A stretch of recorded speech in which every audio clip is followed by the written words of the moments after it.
Hello everyone, I hope ಎಲ್ಲರೂ ಚೆನ್ನಾಗಿದ್ದೀರಾ. ಎಲ್ರಿಗೂ ಬಿಲೇಟೆಡ್ ಹ್ಯಾಪಿ ಸಂಕ್ರಾಂತಿ. ತುಂಬ ದಿನ ಆದಮೇಲೆ ವಿಡಿಯೋನ ಅಪ್ಲೋಡ್ ಮಾಡ್ತಾ ಇದ್ದೀನಿ. ಇವತ್ತಿನ ರೆಸಿಪಿಯಲ್ಲಿ ನಾಟಿ ಕೋಳಿ ಸಾಂಬಾರು ಮಾಡೋದು ಹೇಗೆ ಅಂತ ತೋರಿಸೋಣ ಅಂತ ಅಂದ್ಕೊಂಡಿದ್ದೀನಿ.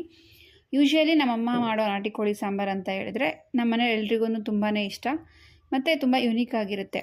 ಸೊ ಇವತ್ತು ನಮ್ಮಮ್ಮ ನಾಟಿ ಕೋಳಿ ಸಾಂಬಾರು ಮಾಡ್ತಾ ಇದ್ದಾರೆ ಮನೇಲಿ. ಬನ್ನಿ ಹೇಗೆ ಮಾಡ್ತಾರೆ ನೋಡೋಣ.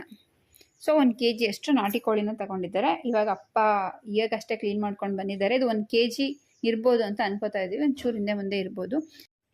ಚಿಕನ್ ಸಾಂಬಾರು ಮಾಡೋದಕ್ಕೆ 2 ಥರ ಖಾರನ ರೆಡಿ ಮಾಡ್ಕೋಬೇಕಾಗುತ್ತೆ. ಒಂದು ಈರುಳ್ಳಿ ಖಾರ ಮತ್ತು ಇನ್ನೊಂದು ಕಾಯಿ ಖಾರ. ಸೊ ಫಸ್ಟಿಗೆ ಈರುಳ್ಳಿ ಖಾರ ಮಾಡ್ಕೊಳ್ಳೋದಕ್ಕೆ ಏನೇನು ಬೇಕಾಗುತ್ತೆ ಅಂತ ನೋಡೋಣ. 1 kg ಚಿಕನ್ಗೆ ನಮ್ಮಮ್ಮ 4ರಿಂದ 5 ಮೀಡಿಯಮ್ ಸೈಜ್ ಈರುಳ್ಳಿನ ಕಟ್ ಮಾಡಿ ಇಟ್ಕೊಂಡಿದ್ದಾರೆ. 1 ಗೆಡ್ಡೆ ಬೆಳ್ಳುಳ್ಳಿ, 1.5ಇಂದ 2 ಇಂಚಷ್ಟು ಶುಂಠಿ ಮತ್ತು ಚುರುಕು ಮೆಣಸಿಕಾಯನ್ನ ಯೂಸ್ ಮಾಡ್ತಾ ಇದ್ದಾರೆ. ನೀವು ನಾರ್ಮಲ್ ಹಸಿರು ಮೆಣಸಿಕಾಯನ್ನ ಯೂಸ್ ಮಾಡ್ಕೊಳ್ಳಿ. ಈರುಳ್ಳಿ ಖಾರಕ್ಕೆ ನಾವು ಮೆಣಸಿಕಾಯಿ ಹಾಕೋದ್ರಿಂದ ಚಿಕನ್ನ ಈರುಳ್ಳಿ ಖಾರದಲ್ಲಿ ಸ್ವಲ್ಪ ಹೊತ್ತು ಬೇಯಿಸ್ತೀವಲ್ವ, ಆ ಟೈಮಲ್ಲಿ ಉಪ್ಪು ಮತ್ತು ಖಾರ ಹದವಾಗಿ ಹಿಡಿಯುತ್ತೆ. ಹಾಗಾಗಿ ಸ್ವಲ್ಪ ಮೆಣಸಿಕಾಯನ್ನ ಈರುಳ್ಳಿ ಖಾರಕ್ಕೆ ಹಾಕ್ಕೊಳ್ಳಿ. ಮತ್ತು ಕೊತ್ತಂಬರಿ ಸೊಪ್ಪು. ಅಮ್ಮ ಇಲ್ಲಿ ಕೊತ್ತಂಬರಿ ಸೊಪ್ಪು ಸಿಗಲ್ಲ ಅರ್ಜೆಂಟಿಗೆ ಅಂತ ಅವರು ಕಾಡು ಸಾಂಬಾರು ಸೊಪ್ಪನ್ನ ಯೂಸ್ ಮಾಡ್ತಾ ಇದ್ದಾರೆ. ಕಾಡು ಸಾಂಬಾರು ಸೊಪ್ಪು ಕೂಡ ತುಂಬಾ ಚೆನ್ನಾಗಿರುತ್ತೆ. ನೀವು ನಾರ್ಮಲ್ ಕೊತ್ತಂಬರಿ ಸೊಪ್ಪನ್ನ ಯೂಸ್ ಮಾಡಿ. ಇದನ್ನೆಲ್ಲ ಹಾಕಿ ಚೆನ್ನಾಗಿ ಪೇಸ್ಟ್ ಮಾಡ್ಕೋಬೇಕು. ಈ ಸಣ್ಣದಾಗಿ ರುಬ್ಬಿಟ್ಕೊಂಡು ಒಂದು ಕಡೆ ಸೈಡಿಗೆ ಎತ್ತಿಟ್ಕೊಂಡಿದ್ದಾರೆ. ಈಗ ಒಂದು ಕುಕ್ಕರ್ನ ಇಟ್ಕೊಂಡು ಕುಕ್ಕರ್ ಬಿಸಿ ಆದಮೇಲೆ ಸ್ವಲ್ಪ ಎಣ್ಣೆ ಹಾಕಿ, ಚಿಕನ್ನ ಎಣ್ಣೆ ಬಿಡುತ್ತೆ. ಸ್ವಲ್ಪ ಎಣ್ಣೆ ಹಾಕಿ, ಎಣ್ಣೆ ಬಿಸಿ ಆದಮೇಲೆ ತೊಳೆದಿಟ್ಕೊಂಡಿರೋ ಚಿಕನ್ನ ನೀರೇನು ಇಲ್ಲದೆ ಇರೋ ರೀತಿ ನೀರನ್ನೆಲ್ಲ ಹಿಂಡಿ ಅದರೊಳಗಡೆ ಚಿಕನ್ನ ಸೇರಿಸ್ಕೊಂಡು ಸ್ವಲ್ಪ ಹೊತ್ತು ಫ್ರೈ ಮಾಡಬೇಕು. ನೋಡಿ, ಈ ಥರ ಎಣ್ಣೆ ಹಾಕಿ ಚಿಕನ್, ಈರುಳ್ಳಿ ಏನೂ ಹಾಕೋದು ಬೇಡ ಒಗ್ಗರಣೆಗೆ, ಜಸ್ಟ್ ಎಣ್ಣೆ ಹಾಕ್ಬಿಟ್ಟು ಅದಕ್ಕೆ ಚಿಕನ್ ಹಾಕಿ ಈ ಥರ ಫ್ರೈ ಮಾಡ್ಕೋಬೇಕು. ಹೀಗೆ ಫ್ರೈ ಮಾಡ್ಕೋಬೇಕಾದ್ರೇ ಒಂದು ಸ್ವಲ್ಪ ಉಪ್ಪು ಹಾಕ್ಬಿಟ್ಟು ಸ್ವಲ್ಪ ಟೈಮ್ ಒಂದು 5 ಮಿನಿಟ್ಸ್ ಫ್ರೈ ಮಾಡ್ಕೋಬೇಕು. ಈರುಳ್ಳಿ ಖಾರ ಹಾಕೋದಕ್ಕೂ ಮುಂಚೆ ಈ ಥರ ಎಣ್ಣೆಯಲ್ಲೇ ಫ್ರೈ ಮಾಡೋದ್ರಿಂದ ನೀರು ಥರ ಬಿಡ್ತಾ ಹೋಗುತ್ತೆ ಚಿಕನ್ ಫ್ರೈ ಆಗ್ತಾ ಎಣ್ಣೆಯಲ್ಲಿ. ಇದೊಂದು 2 to 3 ಮಿನಿಟ್ಸ್ ಈ ಥರ ಫ್ರೈ ಆದಮೇಲೆ ಈ ಥರ ನೀರು ಬಿಡೋದು ಕಾಣಿಸುತ್ತೆ ನಿಮಗೆ. ಈ ಟೈಮಲ್ಲಿ ರುಬ್ಬಿಟ್ಕೊಂಡಿರೋ ಈರುಳ್ಳಿ ಖಾರನ ಸೇರಿಸಿ.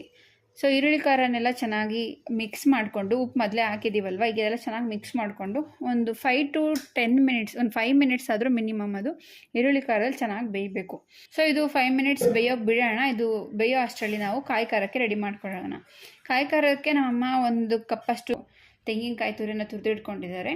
ಅದರ ಜೊತೆಗೆ ಸ್ವಲ್ಪ ಗಸಗಸೆ, ಒಂದು ಸ್ವಲ್ಪ ಚಕ್ಕೆ ಲವಂಗ, 1 ಟೊಮ್ಯಾಟೊ, ಸ್ವಲ್ಪ ಹುರಿಗಡಲೆ, 4 ಟೇಬಲ್ ಸ್ಪೂನಷ್ಟು ರೆಡ್ ಚಿಲ್ಲಿ ಪೌಡರು, ಒಂದು 6 ಟೇಬಲ್ ಸ್ಪೂನಷ್ಟು ಸಾಂಬಾರು ಪೌಡರ್ನ ಯೂಸ್ ಮಾಡ್ತಾ ಇದ್ದಾರೆ. ಸೊ ಇದನ್ನು ನಾವು ಸಾಂಬಾರು ಪುಡಿ ಮತ್ತು ಖಾರ ಪುಡಿನ ಹಾಕೋದಕ್ಕೂ ಮುಂಚೆ ಕಾಯನ್ನೇ ಸ್ವಲ್ಪ ನೀರನ್ನ ಕಡಿಮೆ ಹಾಕ್ಕೊಂಡು ರುಬ್ಕೋಬೇಕು. ಎಲ್ಲನೂ ಒಟ್ಟಿಗೆ ಹಾಕಿ ಜಾಸ್ತಿ ನೀರು ಹಾಕ್ಕೊಂಡು ರುಬ್ಬಕ್ಕೆ ಹೋದರೆ ಅದು ಸಣ್ಣದಾಗಲ್ಲ. ಸೊ ಸ್ವಲ್ಪನೇ ನೀರು ಸೇರಿಸ್ಕೊಂಡು ಅದು ಚೆನ್ನಾಗಿ ಗ್ರೈಂಡ್ ಮಾಡ್ಕೋಬೇಕು. ಕಾಯಿ ಫುಲ್ಲು ಸಣ್ಣದಾಗಿ ಗ್ರೈಂಡ್ ಆಗಬೇಕು. ಆ ರೀತಿ ಎಲ್ಲನೂ ಸೇರಿಸ್ಕೊಂಡು ಸಣ್ಣದಾಗಿ ರುಬ್ಕೊಳ್ಳಿ. ಸೊ ಅಷ್ಟರಲ್ಲಿ ನಮ್ಮದು ಈರುಳ್ಳಿ ಖಾರ ಒಂದು 5 to 10 ಮಿನಿಟ್ಸ್ ಚೆನ್ನಾಗಿ ಬೆಂದು, ಈ ಟೈಮಲ್ಲೇ ನಿಮಗೆ ಚಿಕನ್ ಸಾಂಬಾರ್ದು ಘಮ ಬರೋದಕ್ಕೆ ಶುರುವಾಗಿರುತ್ತೆ. ಸೊ ಈಗ ನಾವು ರುಬ್ಬಿಟ್ಕೊಂಡಿರೋ ಮಸಾಲಾನ ಸೇರಿಸಿ ಖಾರನ ಹಾಕ್ಕೊಂಡು ಚೆನ್ನಾಗಿ ಮಿಕ್ಸ್ ಮಾಡಿಕೊಂಡು, ನೀರನ್ನ ಸ್ವಲ್ಪ ನಿಮಗೆ ಯಾವ ಕನ್ಸಿಸ್ಟೆನ್ಸಿಯಲ್ಲಿ ಬೇಕೋ ಆ ಕನ್ಸಿಸ್ಟೆನ್ಸಿಲಿ ಹಾಕ್ಕೊಳ್ಳಿ. ನಮ್ಮ ಮನೇಲಿ ಯೂಶ್ವಲಿ ಚಿಕನ್ ಸಾಂಬಾರು ಸ್ವಲ್ಪ ಗಟ್ಟಿಗಿದ್ರೇ ಲೈಕ್ ಮಾಡ್ತಾರೆ ಎಲ್ಲರೂ.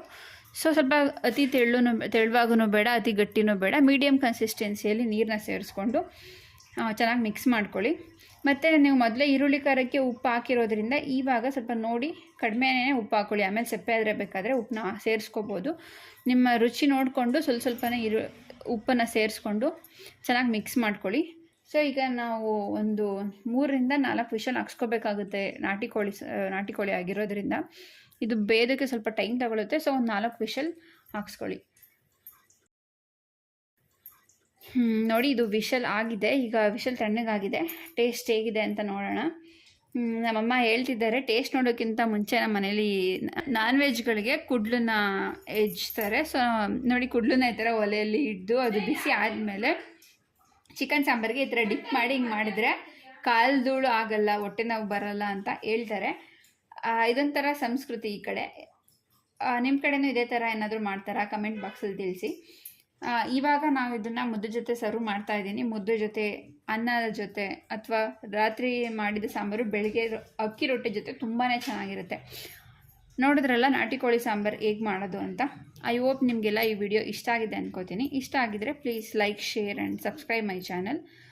ಮತ್ತು ನೀವು ಈ ರೀತಿ ಚಿಕನ್ ಸಾಂಬಾರನ್ನ ಮಾಡಿ ಹೇಗಿತ್ತು ಅಂತ ಕಮೆಂಟ್ ಬಾಕ್ಸಲ್ಲಿ ತಿಳಿಸೋದನ್ನ ಮರಿಬೇಡಿ. Thank you.